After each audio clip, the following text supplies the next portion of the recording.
ബാർക്കോഴ കേസിൽ മന്ത്രി കെ ബാബുവിനെതിരായ ത്വരിതന്വേഷണം ആരംഭിച്ചു. ബാബുവിനെതിരെ തെളിവില്ലാത്തതിനാലാണ് കേസ് രജിസ്റ്റർ ചെയ്യാതിരുന്നതെന്നാണ് ആഭ്യന്തരമന്ത്രി രമേശ് ചെന്നിത്തലയുടെ നിലപാട്.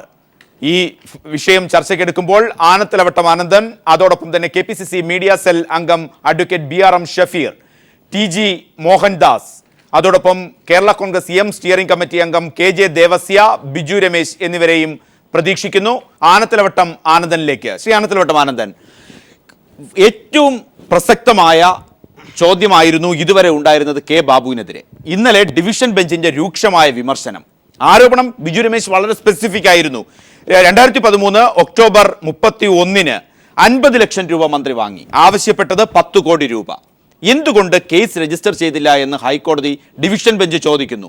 ഇന്ന് ത്വരിതാന്വേഷണം ആരംഭിക്കുന്നു. പരാതിക്കാരൻ അവിടെ മൊഴി പറയാനെത്തുന്നു. ആഭ്യന്തരമന്ത്രി പറയുന്നു അതേ ദിവസം പ്രാഥമികമായി ഒരു തെളിവുകളും കെ ബാബുവിനെതിരെ ഇല്ല എന്നുള്ളത്. ഏതു തരത്തിൽ ഇത് ന്യായീകരിക്കാൻ സാധിക്കും? അത് ഏറ്റവും വിചിത്രമായ കാര്യം ആഭ്യന്തരമന്ത്രിയുടെ സ്റ്റേറ്റ്മെൻറ്റാണ്. ഒരു തെളിവുമില്ലാത്തതുകൊണ്ട് കേസെടുത്തില്ല എന്ന്. കാശ് കൊടുത്തയാൾ കോടതിയിൽ കയറി പറയുകയാണ് ഞാൻ 50 ലക്ഷം രൂപ കൊടുത്തു എന്ന്.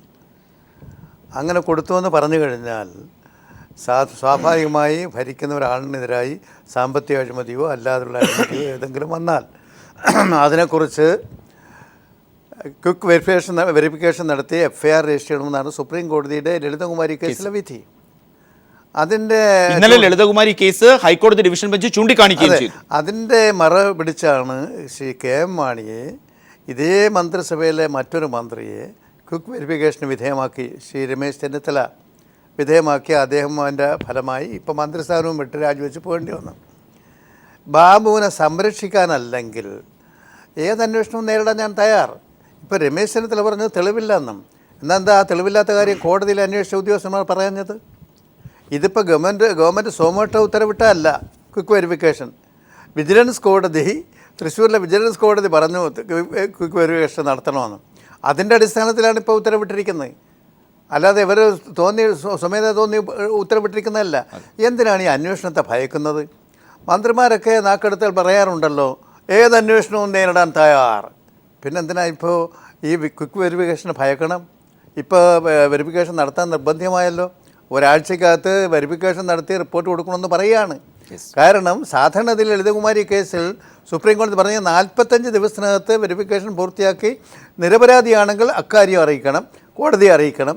അതല്ല കുറ്റവാളിയാണെങ്കിൽ FIR ഇട്ട് കേസ് രജിസ്റ്റർ ചെയ്യണം. ഈ കോടതി വിധിയെ, സുപ്രീം കോടതി വിധിയെ എന്തിനു മറികടക്കണം? പിന്നെ ശ്രീ രമേശ് ചെന്നിത്തല പറഞ്ഞത് ഒരിക്കലും പറയാൻ പാടില്ലാത്തതാണ്. അദ്ദേഹത്തിൻ്റെ കീഴിലുള്ള ഉദ്യോഗസ്ഥന്മാരാണ് ഈ അന്വേഷണം നടത്താൻ പോകണം. ആ ഉദ്യോഗസ്ഥന്മാർക്ക് നേരത്തെ കൂട്ടി ഒരു മുന്നറിയിപ്പ് നൽകുകയാണ്, ബാബു കുറ്റവാളിയല്ല, നിരപരാധിയാണ് എന്ന് പറഞ്ഞാൽ അതിനപ്പുറത്തൊരു അന്വേഷണം നടത്തിക്കൊണ്ടുവരാൻ ഈ ഉദ്യോഗസ്ഥന്മാർക്ക് സാധിക്കുമോ? അതുകൊണ്ടാണ് ഈ ഗവൺമെൻറ്റിൻ്റെ കീഴിലുള്ള ഏജൻസി അല്ലാതൊരു ഏജൻസി കൊണ്ട് അന്വേഷിക്കണമെന്ന് ഇപ്പോൾ ആളുടെ പറഞ്ഞു കൊടുക്കുന്നത്. ഗവൺമെൻറ്റിൻ്റെ കീഴിലുള്ള ഏജൻസിയെക്കുറിച്ചുള്ള വിശ്വാസം നഷ്ടപ്പെട്ടു. അതിനകത്തെല്ലാം മന്ത്രിമാർ ഇടപെടുകയാണ്. പല കേസുകളുടെയും അനുഭവം ഇതാണ്. ആദ്യം ശ്രീ KM മാണിയുടെ കേസ് വന്നപ്പോഴത്തേക്കും മുഖ്യമന്ത്രിയുടെ നിയമസഭയിൽ പറയുണ്ടായി. എന്താ പറഞ്ഞത്? മാണി കുറ്റവാളിയല്ല, മാണി അഴിമതി നടത്തിയിട്ടില്ല എന്ന് ആദ്യം പറയുക. പിന്നെ അവരുടെ കീഴിലുള്ള ഉദ്യോഗസ്ഥന്മാർ പോയി അന്വേഷിക്കുക. അന്വേഷിച്ചപ്പോൾ വന്നപ്പോഴോ മാണി കുറ്റവാളിയാണെന്ന് കണ്ടെത്തി മന്ത്രിസ്ഥാനം ഒഴിയേണ്ടി വന്നു. മുഖ്യമന്ത്രിയല്ലേ അക്കാര്യത്തിൽ ഈ മന്ത്രി അഴിമതിക്കാരുമായ മന്ത്രിയെ രക്ഷിക്കാൻ ശ്രമിച്ചതിൻ്റെ ഫലമായി അത് രാജിവെക്കേണ്ടത്? അദ്ദേഹം ഇപ്പോൾ ഇക്കാര്യത്തിലും ബാബുവിനെ സംരക്ഷിക്കാൻ, ബാബുവിനെ കൊണ്ടുവന്ന് തെളിവെടുത്ത് കോടതിയിൽ വിചാരണ ചെയ്ത് വന്നാൽ ഈ 10 കോടി രൂപ ആർക്കെല്ലാം പോയി എന്നുള്ളതിൻ്റെയൊക്കെ ചുരുളഴിഞ്ഞു വരും. അത് വരാതിരിക്കാനാണ് ബാബുവിനെ രക്ഷിക്കാനുള്ള ശ്രമം നടത്തിക്കൊണ്ടിരിക്കുന്നത്. TG മോഹൻദാസിലേക്ക്. TG, ഇത്തരത്തിലാണ് വരുന്നത്. അതായത് KM മാണി, ആ ചരിത്രം ഇനി ഇവിടെ ഓർമ്മിപ്പിക്കേണ്ട കാര്യമില്ല. KM മാണിക്ക് എതിരെ ആരോപണം ഉയർന്നപ്പോൾ എന്തൊക്കെ സംഭവിച്ചു, അതിലേക്കുണ്ടായ പ്രഷറും സത്യസന്ധരായ ഉദ്യോഗസ്ഥരെന്ന് പൊതുവെ കരുതപ്പെടുന്നവർ നേരിട്ട ആക്ഷേപവും അവർക്കുണ്ടായ പീഡനവും, അതിനപ്പുറത്തേക്കാണ് ഇന്നത്തെ ശ്രദ്ധ. ഇന്നലെ ഹൈക്കോടതി ഡിവിഷൻ ബെഞ്ച് ഇതുമായി ബന്ധപ്പെട്ട് പറഞ്ഞ കാര്യം താങ്കളുടെ ശ്രദ്ധയിൽ പെട്ടിട്ടുണ്ടാകും. ഇന്ന് ക്വിക്ക് വെരിഫിക്കേഷൻ ആരംഭിക്കുമ്പോൾ ആഭ്യന്തരമന്ത്രി പറയുന്നു പ്രഥമ ദൃഷ്ടിയാൽ ഒരു തെളിവുമില്ല. പിന്നെ എങ്ങനെയാണ്, എവിടെയാണ് ഈ തെളിവുകൾ കൊണ്ടുവരാൻ ഈ ഉദ്യോഗസ്ഥർക്ക് സാധിക്കുക എന്നുള്ള ചോദ്യം. സുതാര്യം, നിയമത്തിന്റെ വഴിക്ക് പോകും എന്ന് ആവർത്തിച്ച് ഈ സർക്കാർ പറയുമ്പോൾ ഇങ്ങനെയൊക്കെ ആണോ നിയമം മുന്നോട്ട് പോകേണ്ടതും പോകുന്നതും?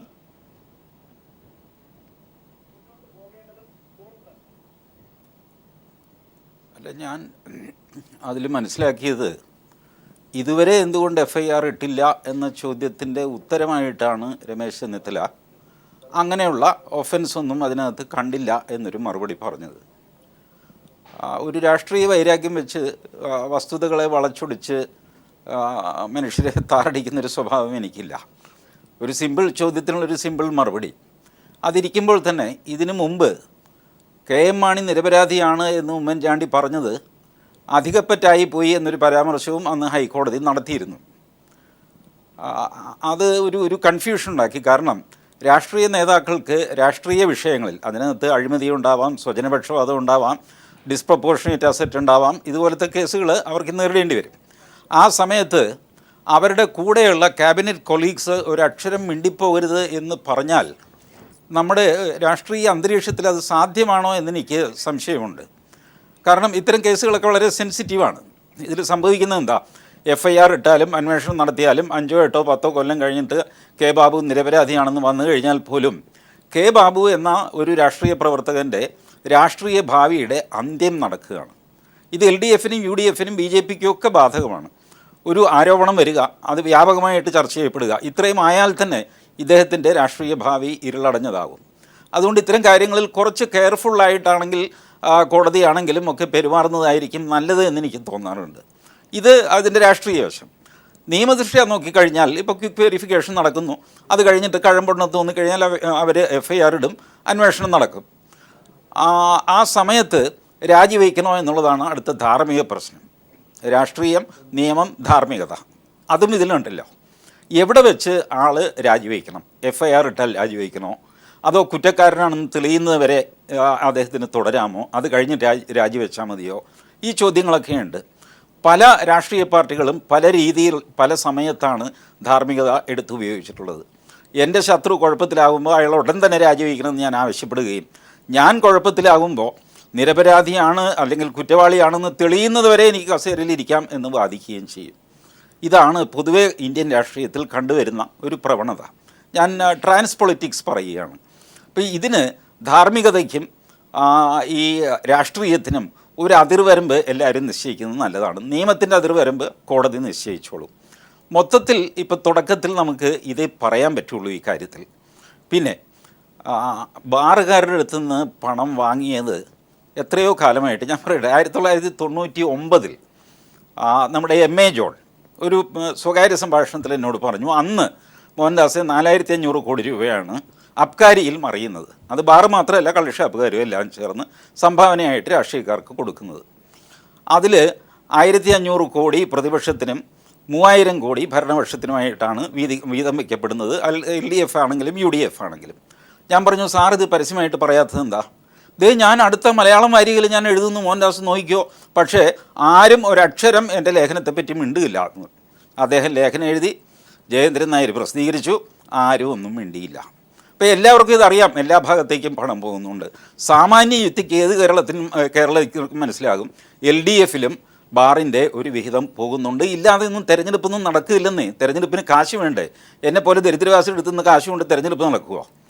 അപ്പോൾ ഇപ്പോൾ സംഭവിക്കുന്നത്, റീസണബിളി ഞാൻ ഊഹിക്കുന്നത്, LDF അധികാരത്തിൽ വരികയാണെങ്കിൽ ബാറുകാരുടെ കാര്യം പരിശോധിച്ചുകൊള്ളാം എന്ന് വാക്കാലെങ്കിലും ഒരു ഉറപ്പുണ്ട്. അതുകൊണ്ടാണ് ബിജു രമേശിനെ പോലുള്ളവർ LDFനെ ആക്രമിക്കാതെ വിടുന്നത്. എനിക്ക് ഞാൻ ഇക്കാര്യത്തിൽ ഒന്ന് ഇടപെടുകയാണ്. രാഷ്ട്രീയത്തിനപ്പുറത്തേക്ക് സംസ്ഥാനത്തിന്റെ ഒരു ആഭ്യന്തരമന്ത്രി, ആ ആഭ്യന്തരമന്ത്രിക്ക് അദ്ദേഹത്തിൻ്റെതായ പോർട്ട്ഫോളിയോ ഉണ്ട്. അവിടെ നിൽക്കുന്നതിന് പകരം നാം തന്നെ നേരത്തെ കണ്ടതാണ് മുഖ്യമന്ത്രി KM മാണിയുടെ കാര്യത്തിൽ മുഖ്യമന്ത്രി കാണിച്ച അമിത ആവേശം. അതിനപ്പുറത്തേക്ക് ആഭ്യന്തരമന്ത്രി ഇന്ന് കാണിക്കുന്ന ഈ അമിത ആവേശം, അത് നിയമപരമായ നടപടിക്രമങ്ങളെ, എത്ര സത്യസന്ധരായ ഉദ്യോഗസ്ഥരെന്ന് പറയുമ്പോഴും ഒരു ആഭ്യന്തരമന്ത്രി തന്നെ പറയുകയാണ്, ഈ പ്രാഥമികമായി ഒരു തെളിവും കിട്ടിയിട്ടില്ല എന്നൊരു ആഭ്യന്തരമന്ത്രി പറയുന്നതിന്റെ സാങ്കത്യം ഏതു തരത്തിലാണ്? താങ്കൾ നിയമവുമായി അടുത്ത് ഇടപഴകുന്ന വ്യക്തിയും കൂടെയാണ് കാണേണ്ടത്.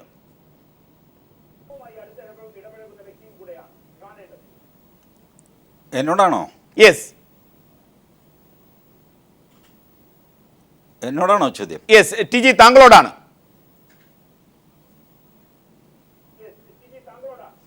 അതെ, അതാണ് ഞാൻ പറഞ്ഞത്. അതിൽ രാഷ്ട്രീയവും നിയമവും കൂടിക്കുഴയുന്ന ഒരു ഏർപ്പാടാണത്. ഒരു നടന്നുകൊണ്ടിരിക്കുന്ന ഒരു കേസിൽ ഒരു മന്ത്രി മിണ്ടിപ്പോകരുത് എന്ന് പറഞ്ഞാൽ പ്രായോഗികമാണോ അത്? അദ്ദേഹം ഒരു ക്യാബിനറ്റിലെ അംഗവും കൂടെയാണ്. അപ്പോൾ ഒരു ചോദ്യം വരുന്നു, ഇതുവരെ FIR ഇടാത്ത ഇതുവരെ തെളിവൊന്നും കിട്ടിയില്ല, ഇപ്പോൾ ക്വിക്ക് വെരിഫിക്കേഷൻ വീണ്ടും നടക്കുന്നു എന്നൊരു ഉത്തരം കൊടുത്താൽ അത് അത്ര വലിയൊരു അപരാധമാണെന്ന് എനിക്ക് തോന്നുന്നില്ല. അതായത് തെളിവ് ശേഖരിക്കുന്ന ഒരു ഘട്ടത്തിലേക്ക് കാര്യങ്ങൾ കടക്കുമ്പോൾ തെളിവില്ല എന്ന് ഒരു ആഭ്യന്തരമന്ത്രി പറയുന്ന സാങ്കത്യം, അതിൽ അസംബന്ധപരമായി ഒന്നുമില്ല നമ്മുടെ നിയമ സംവിധാനത്തിലും ഭരണഘടനാപരമായി.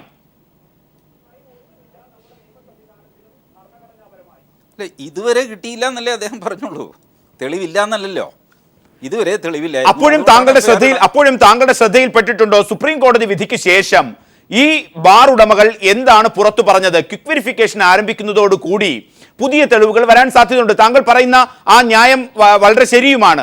ഇനി തെളിവുകൾ വരികയാണെങ്കിൽ ഒരു FIR എടുക്കാം. പക്ഷേ ഒന്ന് മൗനം പുലർത്തേണ്ട ഒരു സദാചാര ബോധം നിയമപരമായി സംസ്ഥാനത്തിന്റെ ഒരു ആഭ്യന്തരമന്ത്രിക്ക് വേണ്ടേ എന്നുള്ളത് ഒരു ചോദ്യമായി ഞാൻ മുന്നോട്ട് വയ്ക്കുകയാണ്.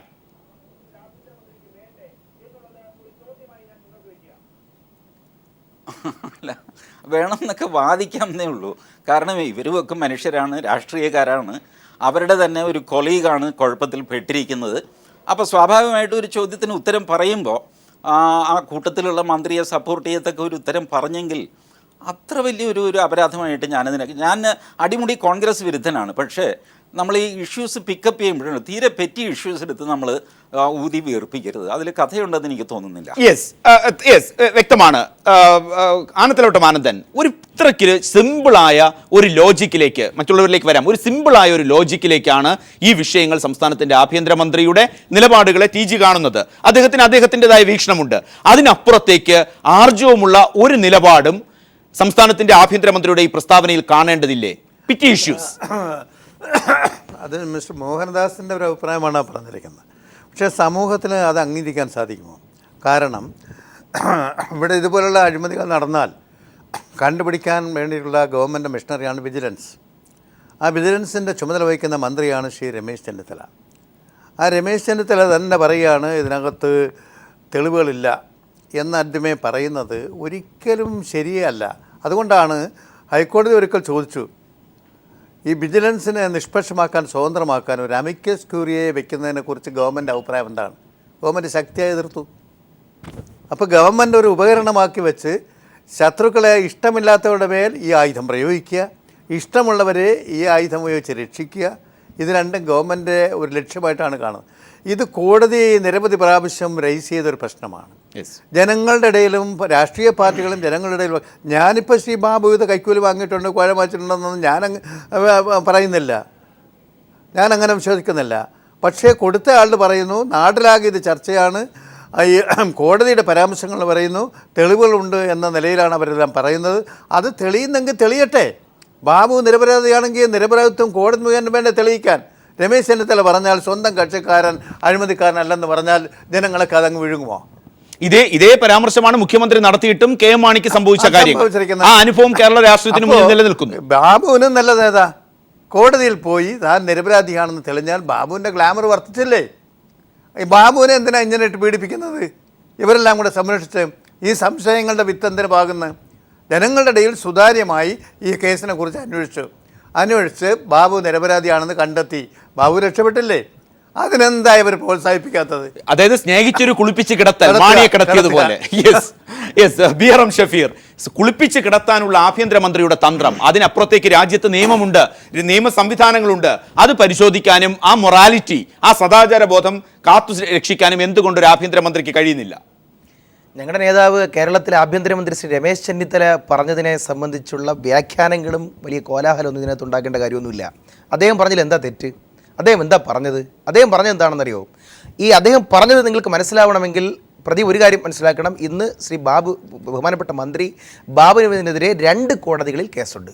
ഒന്നാമത്തെ കേസെന്ന് പറയുന്നത് ഹൈക്കോടതിയിൽ വന്നിട്ടുള്ള വിജിലൻസുമായി ബന്ധപ്പെട്ട് ആദ്യം നടന്ന കൊച്ചിയിലെ DYSP MN രമേശ് അന്വേഷിക്കുകയും ഇപ്പോഴത്തെ വിവാദ DGP ശ്രീ ജേക്കബ് തോമസിൻ്റെ മാർഗ്ഗനിർദ്ദേശമനുസരിച്ച് അന്വേഷിക്കുകയും ചെയ്ത ആദ്യത്തെ കേസ്. അതിൽ പ്രാഥമികമായ അന്വേഷണം നടത്തി ബാബുവിനെ കുറ്റക്കാരനായി കാണത്തക്ക തരത്തിലുള്ള തെളിവുകളൊന്നും തന്നെ കണ്ടെത്താൻ കഴിയാത്ത സാഹചര്യത്തിൽ FIR എടുക്കേണ്ടി വന്നില്ല. അതാണ് ഒരു സാഹചര്യം. രണ്ട്, ശ്രീ പോൾ വട്ടക്കുളം തൃശ്ശൂരിലെ വിജിലൻസ് കോടതിയിൽ ഇതിനെ സംബന്ധിച്ച് ത്വരിതാന്വേഷണം നടത്തിയിട്ടില്ല, അതുകൊണ്ട് നടത്തണമെന്ന് ആവശ്യപ്പെട്ടുകൊണ്ട് കൊടുത്ത കേസിൽ ജോർജ് വട്ടക്കുളം കൊടുത്ത കേസിൽ IPS നിശാന്തിനിയോട് ത്വരിതാന്വേഷണം ക്വിക്ക് വെരിഫിക്കേഷൻ നടത്താൻ പറഞ്ഞ കേസ് 2. ഇവിടെ ശ്രീ രമേശ് ചെന്നിത്തല പറഞ്ഞത്, ഞാൻ ആദ്യം പറഞ്ഞ ശ്രീ MN രമേശ് അന്വേഷിച്ച് ജേക്കബ് തോമസിൻ്റെ മാർഗ്ഗനിർദ്ദേശത്തിൽ നടന്ന തെളിവുകളില്ല എന്നും അല്ലെങ്കിൽ മൊഴികളിൽ പറയപ്പെടുന്ന ശ്രീ ബിജു രമേശിൻ്റെയും അദ്ദേഹത്തിൻ്റെ കൂട്ടാളികളും കൊടുത്ത മൊഴികളിൽ തെളിവുകൾ ഉണ്ട് എന്ന് പറയത്തക്ക തരത്തിലുള്ള യാതൊരു തരത്തിലുള്ള ഇതുമില്ലാതെ വൈരുദ്ധ്യങ്ങളായിരുന്നു ഏറെ എന്നുള്ളത് മനസ്സിലാക്കി. അപ്പോൾ ബഹുമാനപ്പെട്ട ആഭ്യന്തരമന്ത്രി പറഞ്ഞത് വളരെ കറക്റ്റാണ്. ആദ്യം ശ്രീ MN രമേശ് അന്വേഷിക്കുകയും പ്രാഥമികമായ അന്വേഷണത്തിൽ യാതൊരു തരത്തിലുള്ള തെളിവുകളും ഇല്ല എന്ന് മാത്രമല്ല, മൊഴികളിൽ വൈരുദ്ധ്യം, ഡേറ്റുകളിൽ വൈരുദ്ധ്യം, തുകകളിൽ വൈരുദ്ധ്യം, സ്ഥലത്തിൽ വൈരുദ്ധ്യം, എല്ലാത്തിലും വൈരുദ്ധ്യമായപ്പോൾ ഇത് ശ്രീ KM മാണി സാറിൻ്റെ കേസിൽ ചെയ്തതുപോലെ ഒരു FIR എടുക്കാവുന്ന കേസല്ല എന്നതുകൊണ്ട് അതങ്ങ് മാറ്റിവെച്ചു. 2, ഇവിടുത്തെ കേസിൽ ശ്രീ നിശാന്തിനി IPS നിശാന്തിനി അന്വേഷണം നടത്തിക്കൊണ്ടിരിക്കവേ ആ കേസിൽ ത്വരിതാന്വേഷണം നടക്കട്ടെ. ബഹുമാനപ്പെട്ട ആഭ്യന്തരമന്ത്രി പറഞ്ഞത് ഇതുവരെ നടന്നിട്ടുള്ള അന്വേഷണങ്ങളിൽ യാതൊരു തരത്തിലുള്ള തെളിവുകളും ഉണ്ടായിട്ടില്ല. ഒറ്റ കാര്യം കൂടി ഞാൻ പ്രദീപ് എനിക്ക് പറയാൻ അവസരം തരണം. ഇവിടെ വിവാദ നായകൻ ശ്രീ ബിജു രമേശ് ആണല്ലോ. ബിജു രമേശ് അദ്ദേഹം കൊടുത്ത ഒരു സ്റ്റേറ്റ്മെൻറ്റ് 164 സ്റ്റേറ്റ്മെൻറ്റ് ബഹുമാനപ്പെട്ട കോടതിയിലുണ്ടല്ലോ. ഇവിടെ ഈ കൈരളിയിൽ ഞാൻ ഉൾപ്പെടെയുള്ളവർ ചർച്ചയ്ക്ക് അത് തിരിച്ചു മറിച്ചുവിട്ട് ചർച്ച ചെയ്തതാണ്. ആ ചർച്ചയിൽ നടന്ന ഏകദേശം 28ഓളം പേജുകൾ വരുന്ന അദ്ദേഹത്തിൻ്റെ 164 സ്റ്റേറ്റ്മെൻറ്റിൽ എവിടെയെങ്കിലും ബിജു രമേശ് പറഞ്ഞോ ഞാൻ കൊടുത്തു? അത് KM മാണിയുടെ കാര്യത്തിലാണ്. ബാബുവിന്റെ കാര്യത്തിൽ എവിടെയാണ് 164 ഉള്ളത്? എവിടെയാണ് ബാബുവിന്റെ കാര്യത്തിൽ? തർക്കമല്ല. അദ്ദേഹം കൊടുത്ത മൊഴി ബാബുവിന് കൊടുത്തതായി ഒരിടത്തും തന്നെ KM മാണിയുമായി ബന്ധപ്പെട്ട കാര്യങ്ങളിൽ മന്ത്രിസഭയിൽ ഇടപെടലുകൾ നടത്താൻ ഞങ്ങൾ കാശ് കൊടുത്തിട്ടുണ്ട്. രമേശ് കോടതി മുമ്പായി 164 സ്റ്റേറ്റ്മെന്റിൽ എവിടെയെങ്കിലും ബാബുവിന് കൊടുത്തു എന്നില്ല. അങ്ങനെയാണെങ്കിൽ BRM ഷഫീർ, എനിക്ക് ചോദിക്കാനുള്ളത്, ആഭ്യന്തരമന്ത്രി ശുദ്ധീകരണ പ്രക്രിയ നടത്തുന്നത് ഒരു പഴയ കേസിലാണെങ്കിൽ ബിജു രമേശിന്റെ കാര്യം മാത്രം വരുമ്പോൾ എന്തേ നിങ്ങൾക്ക് അതൊരു പഴയ കേസായി കാണാൻ കഴിയുന്നില്ല? എല്ലാത്തിലും ഒരു ഒറ്റയ്ക്കൊരു 164. യെസ്, അതിന്റെ വിശദാംശങ്ങളിലേക്ക് വരാം. KJ Devasya, Kerala Congress steering committee അംഗം. ദേവസ്യ, താങ്കളിലേക്ക് വരുന്നതിന് മുമ്പ് ജോൺ മോൻ പുത്തൻപുരയ്ക്കൽ കൂടി നമ്മോടൊപ്പമുണ്ട്. ജോമോൻ, ഈ അഴിമതി കേസുകളെ ഇതിന്റെ അർത്ഥത്തിലാണോ കാണേണ്ടത്? അതായത് 164 സ്റ്റേറ്റ്മെന്റ് എന്ന് പറയുമ്പോൾ KM മാണിക്ക് വേണ്ടി കൊടുത്തൊരു 164 സ്റ്റേറ്റ്മെന്റ് ഇല്ലാത്ത ഘട്ടം വരുമ്പോൾ അത് K ബാബുവിലേക്കും കൂടി വരുന്നു. പക്ഷേ ആഭ്യന്തരമന്ത്രി രമേശ് ചെന്നിത്തലയുടെ പ്രസ്താവന വരുമ്പോൾ ഒരു കേസിൽ ഒരു ശുദ്ധീകരണവും, രണ്ടാമത്തെ കേസിൽ പ്രശ്നങ്ങൾ വരട്ടെ എന്നുള്ള കാത്തിരിപ്പും, ഇതൊക്കെയാണോ അഴിമതിയും നിയമവുമായി ബന്ധപ്പെടുത്തേണ്ടത്? ബിജു രമേശുമായിട്ടുള്ള മറ്റു പരാമർശങ്ങളൊന്നും ഇപ്പോൾ വരേണ്ട കാര്യമില്ല. നിയമവും ഈ രാഷ്ട്രീയവും. പ്രതിഭ, നമ്മളിവിടെ ചർച്ച ചെയ്യുമ്പോൾ മന്ത്രി ശ്രീ K ബാബുവിന് കൈക്കൂലി കൊടുത്തത്, ഈ ബാർ കോഴ കേസുമായി ബന്ധപ്പെട്ട് കൈക്കൂലി കൊടുത്ത് ആരോപണം ഉന്നയിച്ച്, മാധ്യമങ്ങളിലൂടെ ആരോപണം ഉന്നയിച്ച് ബിജു രമേശ് ഉൾപ്പെടെയുള്ളവരാണ്. കഴിഞ്ഞ ഒരു മാസമായിട്ട് ബിജു രമേശ്, ഒരു വർഷമായി ഇങ്ങനെ തുടർച്ചയായി ആരോപണം ഉന്നയിച്ച ചാനലുകളിൽ സത്യസന്ധമായി പറഞ്ഞ ഒരാളാണ്. ബിജു രമേശിനെ കഴിഞ്ഞ ഒരു മാസമായിട്ട് കാണുവാനില്ല. അദ്ദേഹം ടെലിഫോണിൽ നമ്മോടൊപ്പം ചേരുന്നുണ്ട്. അതിന്റെ വിശദാംശങ്ങളിലേക്ക് അപ്പുറത്തേക്ക് വരുമ്പോൾ ഇന്ന് ഈ ആഭ്യന്തരമന്ത്രി വരുമ്പോൾ ഞാൻ പറയുമ്പോൾ അദ്ദേഹത്തിൻ്റെ ഇപ്പോഴത്തെ പഴയ പോലെ ആവേശം ഇല്ലാത്തതിൽ ദുരൂഹതയുണ്ട്. അപ്പോൾ ആരോപണം ഉന്നയിച്ച ആൾ അന്വേഷണ ഏജൻസി മുമ്പ് ഇപ്പം വീണ്ടും അന്വേഷിക്കാൻ വിജിലൻസ് തൃശ്ശൂർ കോടതിയിൽ നിന്ന് ഓർഡർ വന്നല്ലോ. ആ അന്വേഷണ ഉദ്യോഗസ്ഥർക്ക് മുമ്പിൽ ആരോപണം ഉന്നയിച്ച ആൾ ഉറച്ചു നിൽക്കുകയും തെളിവുകൾ കൊടുക്കുകയും ചെയ്യുമ്പോൾ മാത്രമേ നമുക്ക് ഈ കേസിൽ ബാബുവിന് എതിരെയുള്ള FIR ഇടാനും മുന്നോട്ടുള്ള നടപടിയും പോകും. ഇവിടെ പ്രധാനപ്പെട്ടൊരു കാര്യം പറയേണ്ടതുണ്ട്. കഴിഞ്ഞ ഡിസംബർ 14-ാം തീയതി മംഗളം പത്രത്തിൻ്റെ ഫ്രണ്ട് പേജിൽ S നാരായണൻ കൊടുത്തൊരു വാർത്തയിൽ ഇപ്പോൾ നമ്മൾ ഉദ്ദേശിച്ച ഒരു മന്ത്രിയും ഒരു അബ്കാരി മുതലാളിയും തമ്മിൽ വിഴിഞ്ഞം പദ്ധതിയുമായി ആരോപണം വരുന്നത് പത്രങ്ങളിൽ വന്നിട്ടുള്ള കാര്യം, അതിന്റെ ആരോപണം സത്യമാണെങ്കിൽ ആണെങ്കിൽ ഇദ്ദേഹം ഒരു മാസമായിട്ട് കാണുവാനില്ല. സുപ്രീം കോടതി വിധി വന്നപ്പോഴും അദ്ദേഹം സജീവമാണ്. അതായത്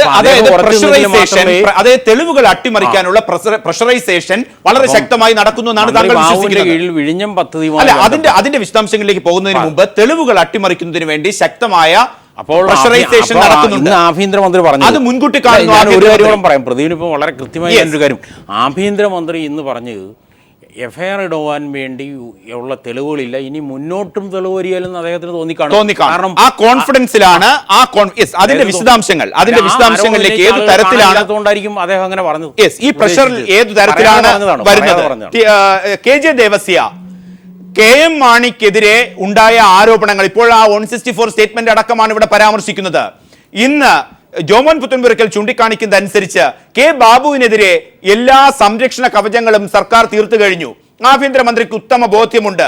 അതിന്റെ ഒരു വാക്കാലുള്ള പരാമർശമാണ് ഇന്ന് വന്നിരിക്കുന്നത്. അദ്ദേഹത്തെ കേസിൽ നിന്ന് വിടുതൽ ചെയ്യപ്പെടും എന്നുള്ള എല്ലാ കോൺഫിഡൻസും ആഭ്യന്തരമന്ത്രിയുടെ കയ്യിലുണ്ട്. ഇരട്ടനീതി എന്നുള്ള കേരള കോൺഗ്രസ് എമ്മിന്റെ ആരോപണം ഇന്ന് ഈ വിഷയം ചർച്ച ചെയ്യുമ്പോഴും പ്രസക്തമാവുകയാണ്. ഹലോ, കെ ജെ ദേവസ്യ, അതെ, ചോദ്യം കേട്ടിരുന്നോ? കേരള കോൺഗ്രസ് ഇരട്ടനീതിയായിരുന്നു എന്ന് പറഞ്ഞത് 100% ശരിയായി വന്നിരിക്കുകയാണ്. ആഭ്യന്തരമന്ത്രി പറഞ്ഞ കാര്യം പ്രതിയെ രക്ഷിക്കുന്നതിന് വേണ്ടി എടുത്ത മുൻകൂർ ജാമ്യമാണ്. മാത്രമല്ല, ഈ കോടതി വിധിയുടെ പശ്ചാത്തലത്തിൽ നിങ്ങൾ ആദ്യം ചെയ്യേണ്ടത് ജനരക്ഷാ യാത്ര നടത്തുന്ന VM സുധീരനോടാണ് ഈ ചോദ്യം ചോദിക്കേണ്ടത്. രണ്ടാമത് VD സതീശൻ, TN പ്രതാപൻ, അടിത്തറയിൽ മുഴുവൻ ആളുകളും ചോദിക്കണം. ഒരു കോടതി വിധിയുടെ പശ്ചാത്തലത്തിൽ മന്ത്രി കെ ബാബു എന്ത് ചെയ്യണമെന്നത് അവരാണ് മറുപടി പറയേണ്ടത്. നിശ്ചയമായും ഇതിനകത്ത് ഇരട്ടനീതി നടന്നിരിക്കുന്നു. KM മാണിയെ കൊടുക്കാനും അതുപോലെ തന്നെ കെ ബാബുവിനെ സംരക്ഷിക്കാനും വേണ്ടിയാണ് നമ്മുടെ സംസ്ഥാനത്തെ ബന്ധപ്പെട്ട വകുപ്പുകൾ തീരുമാനിച്ചത് എന്ന് വളരെ സ്പഷ്ടമായി ഈ കോടതി വിധിയുടെ ബോധ്യമായിരിക്കുകയാണ്. കെ ജെ ദേവസ്യ, അങ്ങനെയാണെങ്കിൽ ഇന്ന് ആഭ്യന്തരമന്ത്രിയുടെ ഈ പ്രസ്താവനയെ കേരള കോൺഗ്രസ് എം ഏതു തരത്തിൽ സ്വീകരിക്കുന്നു? കേരള കോൺഗ്രസ് എം ഒരു പാർട്ടിയുടെ അഭിപ്രായം എന്ന നിലയിൽ വളരെ മുൻപേ പറഞ്ഞു കഴിഞ്ഞിട്ടുള്ള കാര്യമാണ് ഇരട്ടനീതിയാണ് ഈ കാര്യത്തിൽ സംഭവിച്ചിരിക്കുന്നത്. ഇന്ന് ആഭ്യന്തരമന്ത്രി ഇത്തരത്തിൽ കെ ജെ ദേവസ്യ ജോമോൻ പുത്തൻപുരയ്ക്കൽ പറയുന്നതനുസരിച്ച് അതും കൂടി കൂട്ടിച്ചേർത്തുകൊണ്ട് ഇന്ന് ആഭ്യന്തരമന്ത്രി ഈ പ്രസ്താവന നടത്തിയത് ഉചിതമായിരുന്നോ? അവിടെയല്ല ചിന്തിക്കേണ്ടത്. ഇരട്ടനീതിയാണ് എന്ന് കേരള കോൺഗ്രസ് പാർട്ടി നേരത്തെ തന്നെ പറഞ്ഞു കഴിഞ്ഞിരിക്കുന്നു. ബിജു രമേശ് ഒരു കെട്ടുകഥ പറഞ്ഞപ്പോൾ അതിന്റെ പേരിൽ ലളിതകുമാരി കേസും ക്വിക്ക് വെരിഫിക്കേഷനും FIR-ഉം എല്ലാം വശം പോലെ വന്നു. അതിനുശേഷം ഏതാണ്ട് 300-ലധികം സാക്ഷികളെ വിസ്തരിച്ചു. നേരെ മറിച്ച് ഇവിടെ ബിജു രമേശ് നേരിട്ട് കാശ് കൊണ്ടുപോയി കൊടുത്തു എന്ന് പറഞ്ഞ കാര്യത്തിൽ എത്ര സാക്ഷികളെ വിസ്തരിച്ചു? മറുപടി പറയണം. കൂടുതൽ സാക്ഷികളെ വിസ്തരിച്ചില്ല എന്ന് മാത്രവുമല്ല, ബന്ധപ്പെട്ട പാർട്ടിയുടെ മന്ത്രിയെ സംരക്ഷിക്കുന്നതിന് ആവശ്യമായ രൂപത്തിലുള്ള സംഭാഷണങ്ങളാണ് വകുപ്പ് മന്ത്രി അടക്കമുള്ളവർ നടത്തിയിരിക്കുന്നത്. അതിൽ നിന്ന് കാര്യങ്ങൾ പകൽ പോലെ വ്യക്തമല്ലേ? ഈ ഒരു രാഷ്ട്രീയ അവസ്ഥയെ കേരള കോൺഗ്രസ് എം ഏതു തരത്തിലായിരിക്കും നേരിടുക, കെ ജെ ദേവസ്യ? അവിടെയല്ല നമ്മളൊരു കോടതി വിധിയെ ആസ്പദമാക്കി മൊത്തത്തിലുള്ള രാഷ്ട്രീയ കാര്യങ്ങൾ പരാമർശിക്കുന്നത്, അല്ലെങ്കിൽ വിലയിരുത്തുന്നത്, അല്ലെങ്കിൽ അതിന്റെ അടിസ്ഥാനത്തിൽ സ്റ്റേറ്റ്മെന്റ് വരുന്നതല്ലല്ലോ ഇപ്പോഴത്തെ കാര്യം. ഇപ്പോൾ നിങ്ങൾ ചോദിച്ച കാര്യത്തിനാണ് ഞാൻ മറുപടി പറഞ്ഞത്. അത് വ്യക്തമാണ്. താങ്കൾ പറഞ്ഞതിൽ നിന്ന് കൃത്യമാണ്. അതായത് ഇന്ന് ആഭ്യന്തരമന്ത്രി പറഞ്ഞിട്ടുള്ളത് ഏതു തരത്തിലാണ്? അതൊരിക്കലും സാങ്കത്യമല്ലാത്ത കാര്യമാണ്. ഇരട്ടനീതി എന്നുള്ള കേരള കോൺഗ്രസ് എമ്മിന്റെ നിലപാടിനെ സാധൂകരിക്കുന്നു. കെ മാണിക്ക് ഒരു നീതി, കെ ബാബുവിന് വേറൊരു നീതി, കെ ബാബുവിനെ സംരക്ഷിക്കപ്പെടുന്നുണ്ട്, അതടക്കമുള്ള കാര്യങ്ങൾ വ്യക്തമാണ്. അന്വേഷണം അങ്ങനെ നിലനിൽക്കുമ്പോൾ തന്നെ പ്രൊസീഡിംഗ്സ് ഉണ്ട്. ഇപ്പോൾ നേരത്തെ ആനത്തലവട്ടം ആനന്ദൻ ചൂണ്ടിക്കാണിച്ചതുപോലെ ലളിതകുമാരി കേസ് അത് ഇന്നലെ ഹൈക്കോടതി ഡിവിഷൻ ബെഞ്ചും ചൂണ്ടിക്കാണിച്ചിരുന്നു. ആ ദിവസങ്ങൾ FIR രജിസ്റ്റർ ചെയ്യുന്നതനുസരിച്ച്, ക്വിക്ക് വെരിഫിക്കേഷൻ നടത്തുന്നതനുസരിച്ച് ഇതൊക്കെ കെ മാണിയുടെ കാര്യത്തിൽ ഏതൊക്കെ വേഗതയിൽ സഞ്ചരിച്ചോ, TN പ്രതാപനും VM സുധീരനും VD സതീശനും ഒക്കെ ആവശ്യപ്പെട്ട രീതിയിൽ അത് നടന്നുവെങ്കിൽ ഇപ്പോൾ നടക്കുന്നില്ല എന്നുള്ള ആരോപണം, അതിനോട് താങ്കൾ എങ്ങനെ പ്രതികരിക്കും? ഇവിടെ എക്സിക്യൂട്ടീവിന്റെ തലപ്പത്തുള്ള വ്യക്തി കൃത്യമായിട്ടും ഒരു ഡയറക്ഷൻ കൊടുക്കുകയാണ്. മന്ത്രി കെ ബാബു ഈ കാര്യത്തിലൊന്നും ഉൾപ്പെട്ടിട്ടില്ല. വ്യക്തമായ കാര്യമല്ല. എക്സിക്യൂട്ടീവിന്റെ തലപ്പത്തുള്ള വ്യക്തി തന്നെ ഇത് പറയുമ്പോൾ ആ ദിശാബോധത്തിനനുസരിച്ചല്ലേ താഴെയുള്ള ഉദ്യോഗസ്ഥന്മാർ പ്രവർത്തിക്കുകയുള്ളൂ, അല്ലെങ്കിൽ പ്രവർത്തിക്കണം എന്നുള്ളതിന്റെ മെസ്സേജ് അല്ലേ? അതിന് കൂടുതൽ വിശദീകരണത്തിന്റെ ആവശ്യമുണ്ടോ? യെസ്, വ്യക്തമാണ്. താങ്കൾ ദയവായി ഞങ്ങളോടൊപ്പം തുടരുക. TG Mohandas, K J Devasia Kerala Congress M steering committee അംഗമാണ്. ആഭ്യന്തരമന്ത്രിയുടെ നിലപാടുകളെ പരസ്യമായി തള്ളിക്കളയുകയാണ്. ഇങ്ങനെ ഒരിക്കലും ഒരു ആഭ്യന്തരമന്ത്രി പ്രവർത്തിക്കാൻ പാടില്ല. ഇരട്ടനീതി എന്നുള്ളത് കൃത്യമായി കേരള രാഷ്ട്രീയത്തിൽ അനുഭവവേദ്യമാക്കുന്നു. ഉത്തമ ഉദാഹരണമാണ് ആഭ്യന്തരമന്ത്രിയുടെ വാക്കുകൾ. ഇതൊക്കെ രാഷ്ട്രീയപരമായി നാം ഇരിക്കേണ്ടതുണ്ടോ? അതിനപ്പുറത്തേക്ക് താങ്കളടക്കം ഇങ്ങനെ സംരക്ഷിക്കുകയും അവരെ ചേർത്ത് അണയ്ക്കുകയും ചെയ്യുന്നതിലെ രാഷ്ട്രീയം ഞാൻ ഒരു മാധ്യമപ്രവർത്തകന്റെ ആകാംക്ഷയിൽ ടിജിയുടെ മുന്നിലിടുകയാണ്.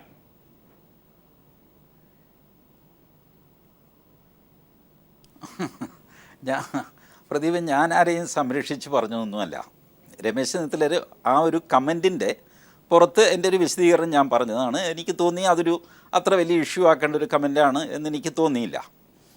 പക്ഷേ ആ ഭാഗം ഒഴിച്ചാൽ ബാക്കി ശ്രീ കെ ജെ ദേവസ്യ പറഞ്ഞത് സത്യമാണ്. മാണി സാറ് ഒരു പത്മവ്യൂഹത്തിൽ അകപ്പെട്ടു പോയി. അന്ന് വലിയൊരു ചതി ആണ് മാണി സാറിനോട് ചെയ്തതെന്ന് വേണം പറയാൻ. വാസ്തവത്തിൽ കോടതി പോലും മാണി സാറിനോട് നീതി കാണിച്ചില്ല എന്ന് ഞാൻ കരുതുന്നു. മാണി സാർ ഇപ്പോൾ സുപ്രീം കോടതിയിൽ പോകാൻ പോവുകയാണല്ലോ, അവിടെ അദ്ദേഹത്തിന് ന്യായം കിട്ടുമെന്നാണ് എൻ്റെ പ്രതീക്ഷ. ആ കേസ് എന്തായിരുന്നു എന്ന് നോക്കിയേ. ലോവർ കോർട്ട് വിജിലൻസ് ഡിപ്പാർട്ട്മെൻറ്റ് പറഞ്ഞ ചില തീക്ഷ്ണമായ കമൻറ്റുകൾ അത് നീക്കിക്കിട്ടാനായിട്ട് അവർ ഹൈക്കോടതിയെ സമീപിക്കുന്നു. ആരാണ് ഹൈക്കോടതിയിൽ വരുന്നത്? കെ എം മാണി അല്ല. കെ എം മാണി അതിനകത്തെ അക്യൂസ്ഡ് ആണെന്നേ ഉള്ളൂ, സബ്ജക്റ്റാണ് അദ്ദേഹം. അപ്പോൾ അതിൽ വിജിലൻസിനെതിരെയുള്ള പരാമർശം ശരിയാണോ തെറ്റാണോ എന്ന് നോക്കിയിട്ട് അത് നീക്കുകയോ അല്ലെങ്കിൽ നിലനിർത്തുകയോ ചെയ്യേണ്ട ബാധ്യതയെ കടമയെ ഹൈക്കോടതിക്ക് ഉണ്ടായിരുന്നുള്ളൂ. ഹൈക്കോടതി അവിടുന്ന് ഒരു 2 സ്റ്റെപ്പ് മുന്നോട്ട് പോയിട്ട് സീസറിൻ്റെ പത്നി വേറെ കല്യാണം കഴിക്കരുത് എന്ന മട്ടിൽ ഒരു കമൻ്റ് അടിക്കുകയും ആ കമൻറ്റിൻ്റെ വ്യാഖ്യാനം എന്ന് വെച്ചാൽ മാണി സാർ ഇരിക്കുമ്പോൾ ഈ അന്വേഷണം നേരെ നടക്കില്ല എന്നാണല്ലോ അതിനർത്ഥം. അപ്പോൾ അതനുസരിച്ച് മാണി സാർ രാജിവെക്കുകയും ചെയ്തു. ആ ന്യായം നോക്കിക്കഴിഞ്ഞാൽ അതേ ന്യായം ബാബുവിനും ബാധകമാണ്.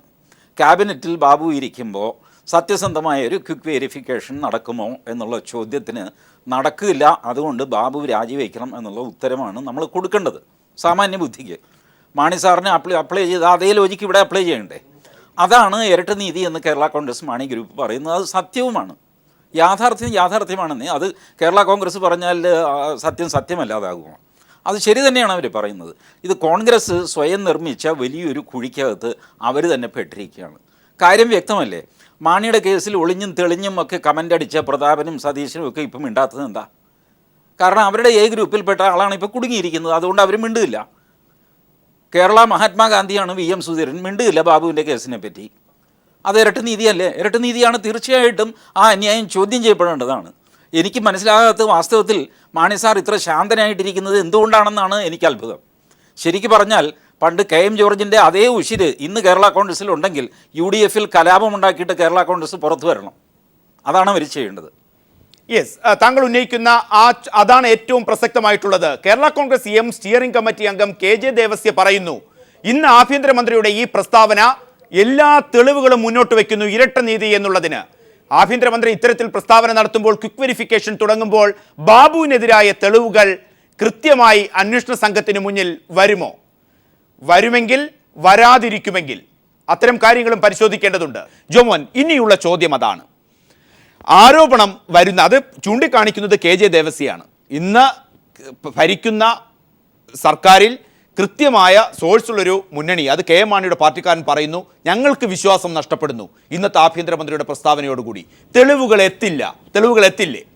നമ്മളിവിടെ പറയുമ്പോൾ പ്രതിഭേ, ഈ KJ ദേവസ്യയുടെ നേതാവ് ശ്രീ KM മാണി, അദ്ദേഹം 2 നീതിയാണ് എന്ന് ഇടയ്ക്കിങ്ങനെ ചെറിയ രീതിയിൽ ആ രാജിവെച്ചതിൻ്റെ ഇടയ്ക്കൊക്കെ പറഞ്ഞെങ്കിലും, പിറ്റേ ദിവസം പറഞ്ഞെങ്കിലും ധൈര്യപൂർവ്വം പറയാൻ അദ്ദേഹം പാലയിലെ സ്വീകരണത്തിലും സാധിച്ചില്ല. അതിൻ്റെ കാരണം അദ്ദേഹത്തിന് അറിയാം, എങ്ങനെയെങ്കിലും അടുത്ത അസംബ്ലി തെരഞ്ഞെടുപ്പ് മുമ്പ് ഈ അദ്ദേഹത്തിനെതിരെയുള്ള നിലവിൽ നടക്കുന്ന അന്വേഷണം, വിജിലൻസ് അന്വേഷണം, അദ്ദേഹത്തെ കുറ്റവാളിയാക്കി കയറണമെങ്കിൽ ഈ പറയുന്നവരുടെയൊക്കെ ഔദാര്യവും സഹകരണവും വേണം.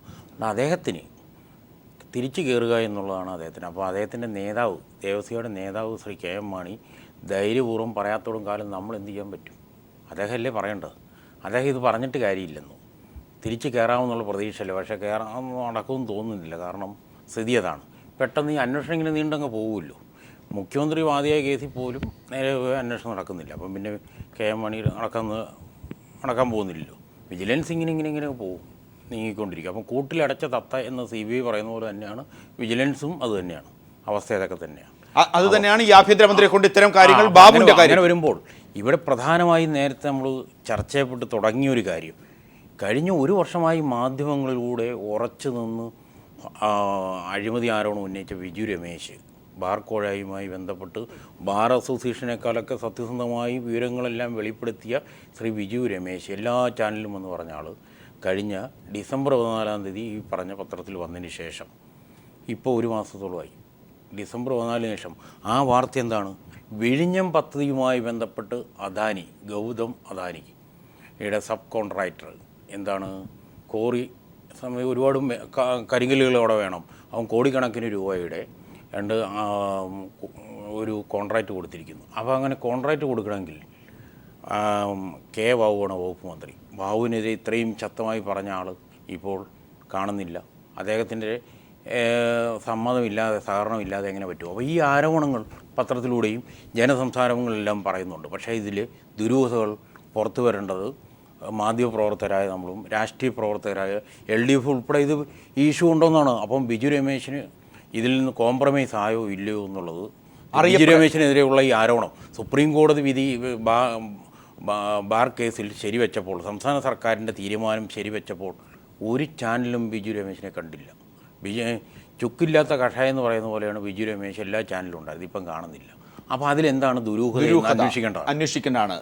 ആനന്ദ ആനന്ദൻ, ജോമൻ പുത്തൻപുരയ്ക്കൽ ഒരു വേഗമായിട്ടുള്ള കാര്യങ്ങൾ പത്രങ്ങൾ കൈകാര്യം ചെയ്തെങ്കിലും പോലെയുള്ള പ്രസ്ഥാനം വളരെ ശക്തമായ ഒരു പോരാട്ടം മൂവ്മെന്റ് കൊണ്ടുവന്നു. അതിൻ്റെ മുമ്പിൽ കയറി നിന്ന് ഒരു വർഷമായി മുഖ്യധാര അല്ല, ഇത്തരം കാര്യങ്ങൾ ആരോപണമായി വരുമ്പോൾ ഒരു സ്പെസിഫിക്കേഷന് വേണ്ടിയാണ് താങ്കൾ ഒരു പത്രത്തെയാണ് കോട്ട് ചെയ്യുന്നത്. അതിന് ഇത്തരം കാര്യങ്ങൾ നടക്കുന്നു എന്ന് പത്രത്തിന്റെ പ്രശ്നമല്ല. ഈ ബിജു രമേശ് എന്ന് പറഞ്ഞ ആള് എന്തുകൊണ്ട് ഈ നിമിഷം വരെയും ഈ ഒരു മാസമായിട്ട് കാണുന്നില്ലല്ലോ? ആ ചോദ്യത്തിന് പ്രസക്തിയുണ്ടോ? കോടതി വിധി വന്നപ്പോഴും കാണുന്നില്ല. അതിൽ മൊത്തം സംസാരത്തിൽ രണ്ട് വിഷയങ്ങളെ കുറിച്ചാണ് ഞാൻ പറയാൻ ഉദ്ദേശിക്കുന്നത്. ഒന്ന്, ഈ 164 സ്റ്റേറ്റ്മെൻറ്റ് കോടതിയിൽ കൊടുത്തു. അവിടെ എൻ്റെ സുഹൃത്ത് പറയുകയുണ്ടായി ഈ 50 ലക്ഷത്തിൻ്റെ കഥ പറഞ്ഞില്ല. പോലീസിൽ 161 അനുസരിച്ചാണ് പോലീസിൽ മൊഴി കൊടുക്കുന്നത്. ആ പോലീസിൽ ഈ കാര്യങ്ങളെല്ലാം പറഞ്ഞിട്ടുണ്ട്. 164-ൽ പറഞ്ഞാലും കോടതിയിൽ പോയി മാറ്റി പറഞ്ഞാൽ 164-ൽ പറഞ്ഞതിന് വ്യത്യസ്തമായി പറഞ്ഞാൽ ഈ പറഞ്ഞവനെ ശിക്ഷിക്കാം. 161-ലാണെങ്കിൽ അങ്ങനെ ഒരു വകുപ്പില്ല.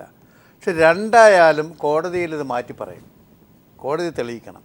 ഞാൻ പറഞ്ഞ 164 സ്റ്റേറ്റ്മെൻറ്റ് കൊടുത്ത കേസെല്ലാം കൈകാര്യം ചെയ്തിട്ടുണ്ടോ? അതെ, നമ്മുടെ ശ്രീധരൻ നായർ ഉണ്ടല്ലോ, സോളാർ കേസ് 164 സ്റ്റേറ്റ്മെൻറ്റ് മജിസ്ട്രേറ്റിൻ്റെ കയ്യിൽ കൊടുത്തു. ഞാൻ ശ്രീ ഉമ്മൻചാണ്ടിക്ക് സരിതയുമായി പോയി ഇത്ര കാശ് കൊടുത്തു എന്ന് പറഞ്ഞു. എന്തായി?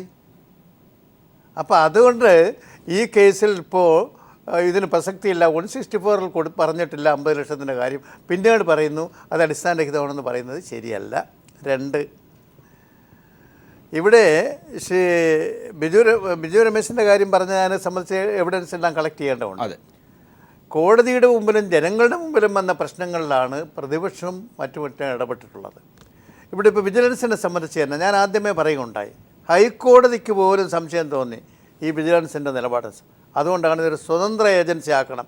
ഈ മന്ത്രിമാർ പാടാൻ പറയുമ്പോൾ പാടുകയും ചെയ്യുന്ന വിജിലൻസ് ആയിക്കൂടാ, സ്വതന്ത്ര ഏജൻസി ആക്കണം. അതിൻ്റെ അമിക്കേസ് ക്യൂറിയെ വെച്ച് അതിനെക്കുറിച്ച് നടപടികൾ സ്വീകരിക്കാൻ പോയപ്പോൾ ഗവൺമെൻറ് എന്തിനാണ് എതിർത്തത്? ഈ വിജിലൻസിനെ കയ്യിൽ വെച്ച് ഇത് കൈകാര്യം ചെയ്യണമെന്നുള്ളതല്ലേ. പിന്നെ മറ്റൊരു കാര്യം, ഈ ക്വിക്ക് വെരിഫിക്കേഷൻ, മാണിയുടെ കാര്യത്തിൽ ക്വിക്ക് വെരിഫിക്കേഷൻ, ഇവിടെ എന്താ പ്രാഥമിക അന്വേഷണം? വിജിലൻസിൻ്റെ മാനുവലിൽ പോലും ഇല്ലല്ലോ ഈ പ്രാഥമിക അന്വേഷണം. എന്തുകൊണ്ട് ശ്രീ ബാബുവിൻ്റെ പേരിൽ ക്വിക്ക് വെരിഫിക്കേഷൻ നടത്തിയില്ല? ഈ ആരോപണം വന്നപ്പോൾ, മാണിയുടെ പേരിൽ ആരോപണം വന്നപ്പോൾ ക്വിക്ക് വെരിഫിക്കേഷൻ നടത്തിയാണല്ലോ FIR ഇട്ടത്. സുപ്രീം കോടതിയുടെ വിധി, ലളിതകുമാരി കേസിലെ വിധിയും അതാണല്ലോ. അഴിമതിയോ സാമ്പത്തിക ക്രമക്കേടുകളോ ചികിത്സയിൽ പിഴവോ ഏതെങ്കിലും ഉണ്ടെങ്കിൽ അതിനെക്കുറിച്ചൊരു ക്വിക്ക് വെരിഫിക്കേഷൻ നടത്തി 45 ദിവസത്തിനകം കുറ്റവാളിയാണെന്ന് കണ്ടാൽ FIR ഇടണമെന്നല്ലേ, തെളിവുണ്ടെങ്കിൽ. എന്തുകൊണ്ട് ഈ രണ്ട് നീതി ഒരു മന്ത്രിസഭയിലുള്ള 2 മന്ത്രിമാർക്കെതിരെ ഈ ഗവൺമെൻറ് പ്രയോഗിച്ചു? അതാണ് കിട്ടേണ്ടത്. അതേ ചോദ്യം KJ ദേവസ്യം ഉന്നയിക്കുന്നുണ്ട്. BRM ഷഫീർ, ജോമോൻ പുത്തൻപുരയ്ക്കൽ പറയുന്നത് പോലെ എല്ലാം അങ്ങ് അടച്ച് പഴുതടച്ച് ആത്മസംതൃപ്തിയിൽ അല്ലെങ്കിൽ സംരക്ഷണ കവചത്തെക്കുറിച്ച് നിങ്ങൾക്ക് ഉത്തമ ബോധ്യമുണ്ട് കോൺഗ്രസ്സുകാർക്ക്. ഈ ബിജു രമേശ് ഇപ്പൊ സൈലന്റ് ആയതിന് മറുപടി ഞങ്ങൾ കോൺഗ്രസ് പറയണമെന്നാണ് എന്ന് ഞാൻ ഒറ്റ കാര്യം എന്തുകൊണ്ടാണ് ഇവിടെ തെളിവില്ല എന്ന് പറയാൻ ഉള്ള സാഹചര്യമാണല്ലോ പ്രദീപ് ചോദിച്ചത്. ഒറ്റ കാര്യമുള്ളൂ, ഇനി തെളിവ് വരില്ല.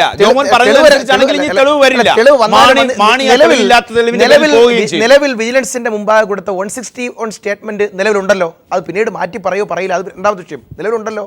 ആ 161 സ്റ്റേറ്റ്മെന്റിൽ അദ്ദേഹം പറഞ്ഞെന്താ? ആദ്യം പറഞ്ഞെന്താ 10 കോടി രൂപ, പിന്നീട് പറഞ്ഞെന്താ 50 ലക്ഷം വെച്ച് 2 തവണ. അപ്പൊ തുക മാറി, കോൺട്രഡിക്ഷനായി. ഇനി 2, ഇത് ഞങ്ങൾ കൊണ്ടുവന്ന്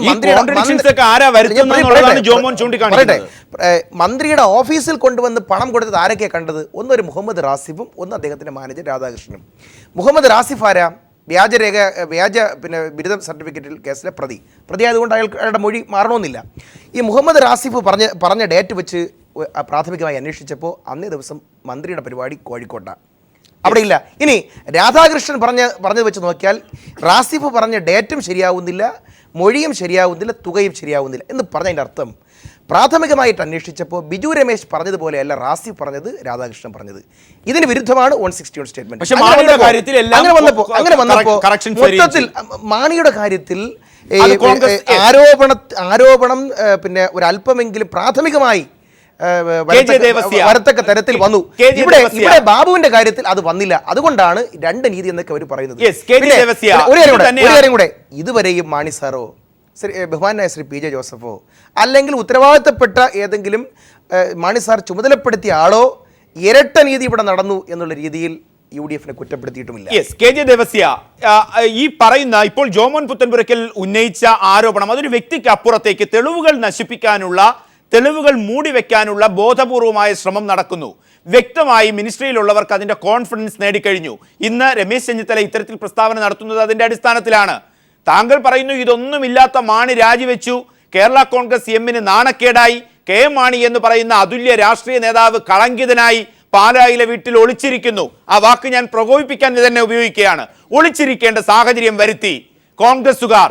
താങ്കളുടെ തന്നെ വാക്കിൽ പറഞ്ഞാൽ VM സുധീരനും VD സതീശനും TN പ്രതാപനും പാലായുടെ വീട്ടിലെ ബെഡ്റൂമിൽ കെ എം മാണിയെ ഒളിപ്പിച്ചു വെച്ചിരിക്കുന്നു. ബാബുവിന് വേണ്ടി വാദിക്കുന്നു. ഇനി ബാബുവിനെതിരെ തെളിവുകൾ വരില്ല ദേവസ്യ.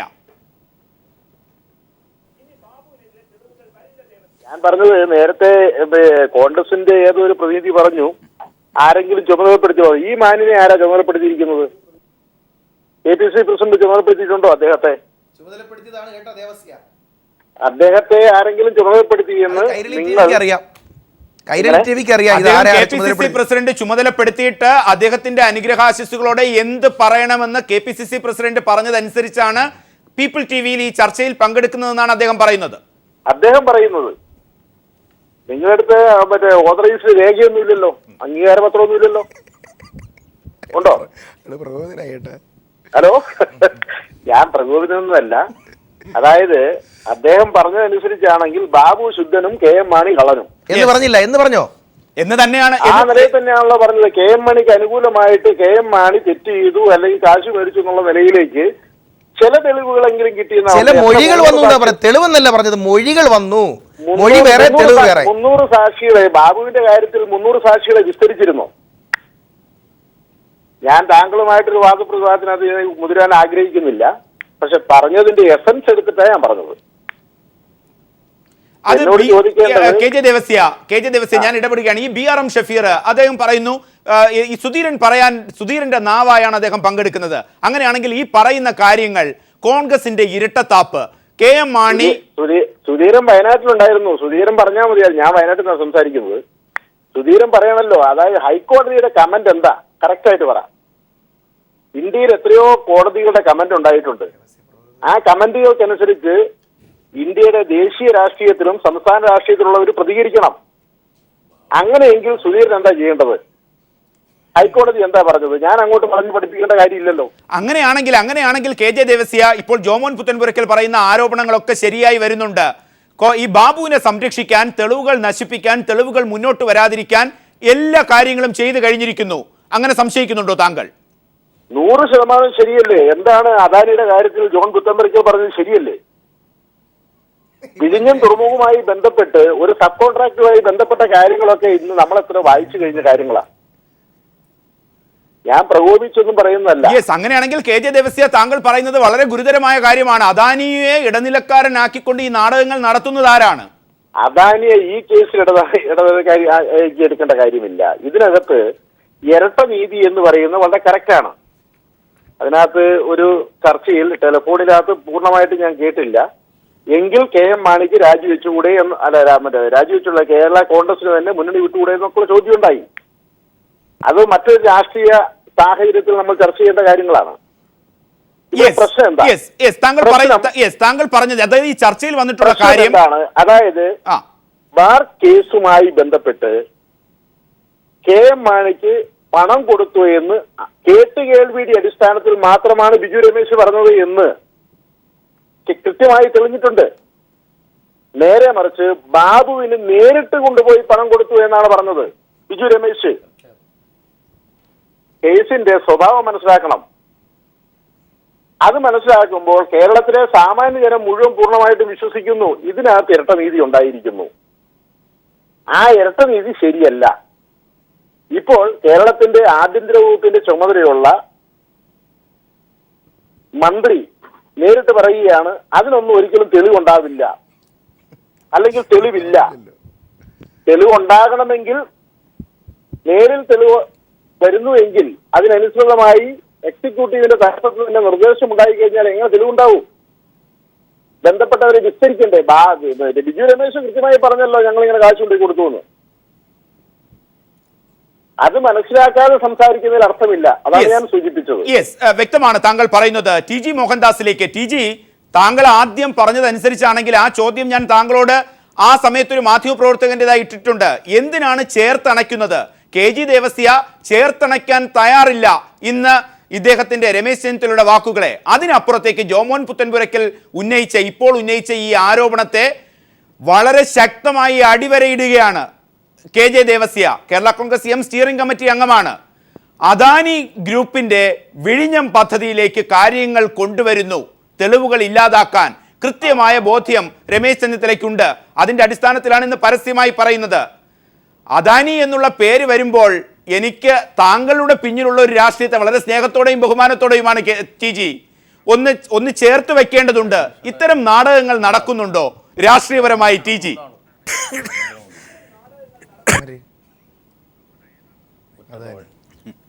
അല്ലല്ല, അദാനി എന്ന് പറയുമ്പോൾ നരേന്ദ്രമോദി അല്ലേ? കേരളത്തിൽ ഇപ്പോൾ ഈ എല്ലാം സംശയങ്ങളാണ് ടി ജി. പണ്ട് ഒന്നും ഫലിച്ചില്ലെങ്കിൽ കാളൻ നെല്ലായി എന്ന് പറഞ്ഞൊരു പരസ്യം വരുമായിരുന്നു. കേരള രാഷ്ട്രീയത്തിൽ, അല്ല ഞാനൊന്ന് പറഞ്ഞോട്ടെ സഹോദര, കേരള രാഷ്ട്രീയത്തിൽ ഇപ്പോൾ LDFും UDFും തമ്മിൽ അടിച്ചിട്ട് എങ്ങും എത്താതായി കഴിയുമ്പോൾ നരേന്ദ്രമോദിയെ വലിച്ച് അതിന് നടുക്കിടുക, അതിനെന്തെങ്കിലും ഒരു മാർഗം കണ്ടുപിടിക്കുക. ഇപ്പോൾ നരേന്ദ്രമോദി എന്ന് പറയുമ്പോൾ ആനത്തലവട്ടം അനന്തനും സന്തോഷമാകും, എല്ലാവർക്കും സന്തോഷമാകും. അപ്പം പിന്നെ LDFും UDFും യോജിച്ചിട്ട് നരേന്ദ്രമോദി എന്ന് ആവർത്തിച്ചുകൊണ്ടിരിക്കും. കുറ്റവാളികൾ അവരുടെ പാട്ടിന് സുഖമായിട്ട് രക്ഷപ്പെട്ടു പോകും. ഞാൻ പറയുന്നത് കഴിഞ്ഞ കുറേ കാലമായിട്ട് ഈ ബിജു രമേശ് ഇദ്ദേഹം ആ ക്രൈമിൽ ഇൻവോൾവാണ്. സരിത എസ് നായർ ഒരു ക്രൈമിൽ ഇൻവോൾവാണ്. ബിജു രാധാകൃഷ്ണൻ വേറൊരു ക്രൈമിൽ ഇൻവോൾവാണ്. ഈ 3 കുറ്റകൃത്യത്തിൽ പല രീതിയിലും ബന്ധപ്പെട്ടിട്ടുള്ള ആൾക്കാരുടെ മൊഴിയുടെ വൈചിത്ര്യങ്ങളും എടുത്തിട്ടാണ് കേരള രാഷ്ട്രീയം മുന്നോട്ട് പോകുന്നത്. ഇതത്ര ആശാസ്യമായൊരു സംഗതി അല്ല. ഇവരൊന്നും അത്ര ഡിപ്പെൻഡബിൾ ആണെന്ന് എനിക്ക് തോന്നുന്നില്ല. ബിജു രമേശ് ഈ ആരോപണം കൊണ്ടുവരാൻ കാര്യം എന്താ? അദ്ദേഹം വിചാരിച്ച കാര്യം നടന്നില്ല, കാശ് കൊടുത്തു, പക്ഷെ കാര്യം നടന്നില്ല. അല്ലാതെ അദ്ദേഹം ഹരിചന്ദ്രനായതുകൊണ്ടല്ലല്ലോ ഈ ആരോപണമായിട്ട് വന്നത്. കാര്യം നടന്നിരുന്നെങ്കിൽ ബിജു രമേശ് മിണ്ടാതിരുന്നേനെ. അപ്പോൾ ഇങ്ങനെയുള്ള ആൾക്കാരെ എത്ര കാലം ഡിപ്പെൻഡ് ചെയ്യും? ഇപ്പോൾ ഒരു മാസമായിട്ട് അദ്ദേഹത്തെ കാണാനില്ല എന്ന് പറയുന്നത്, എനിക്ക് അദ്ദേഹത്തിൻ്റെ വേറെ വോട്ട്സ് അറിയില്ല, അതുകൊണ്ട് ഞാൻ ശ്രദ്ധിച്ചില്ല കേട്ടോ.